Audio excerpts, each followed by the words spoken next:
మరో 2 నెలల్లో లోక్సభ ఎన్నికలు జరగబోతున్నాయి. ఈ నేపథ్యంలో పలు సర్వే సంస్థలు రంగంలోకి దిగి ఎవరి విజయ అవకాశాలు ఎంత అనేది స్పష్టం చేస్తున్నాయి. దేశవ్యాప్తంగా అన్ని రాష్ట్రాలలో ఇప్పటికిప్పుడు లోక్సభ ఎన్నికలు జరిగితే ఫలితాలు ఎలా ఉంటాయో విశ్లేషిస్తూ తాజాగా ఇండియా టుడే సీ ఓటర్ వెల్లడించిన ఫలితాలు ఇప్పుడు ఏపీ రాజకీయాల్లో ఆసక్తికర చర్చకు తావిచ్చాయి. తెలుగుదేశం జనసేన కూటమికి మెజారిటీ దక్కుతుందని ఆ సర్వే అభిప్రాయపడింది. ఈ సర్వే చూసి టీడీపీ నేత నారా లోకేష్ గొప్పలకు పోవడం మరీ విశేషం. ఎందుకంటే సీ ఓటర్ సంస్థ సర్వే విశ్వసనీయతపై సందేహాలున్నాయి. 2019 ఎన్నికల ముందు కూడా ఆ సర్వే టీడీపీకే పట్టం కట్టింది. టీడీపీకి 15 సీట్లు వస్తాయని పేర్కొంది. కానీ ఆ పార్టీకి దక్కింది 3 సీట్లే. ఇక వైసీపీకి 10 సీట్లు దక్కుతాయని చెబితే ఏకంగా 22 స్థానాలు వైసీపీ వశమయ్యాయి. దీనిని బట్టి ఆ సర్వేపై విశ్వసనీయత ఏంటి అనేది స్పష్టమవుతుంది. ఇక ఇప్పుడు ఏపీ పరిస్థితులపై పలు సర్వేలు వచ్చాయి. 2 రోజుల క్రితం వచ్చిన టైమ్స్ నౌ సర్వే కూడా వైసీపీకే పట్టం కట్టింది. అదే బాటలో పలు సర్వేలు సాగాయి. ఇటీవల వెల్లడైన సర్వే ఫలితాలు చూస్తే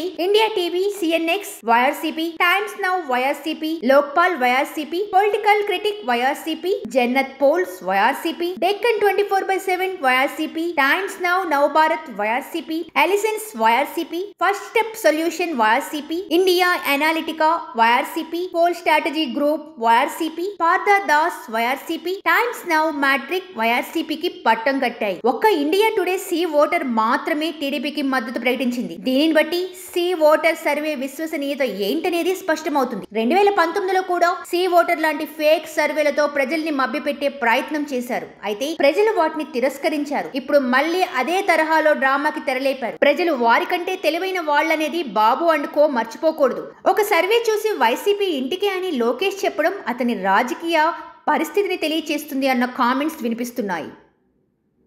సబ్స్క్రైబ్ చేయండి. Please do subscribe to. Please like, share and subscribe to top Telugu TV.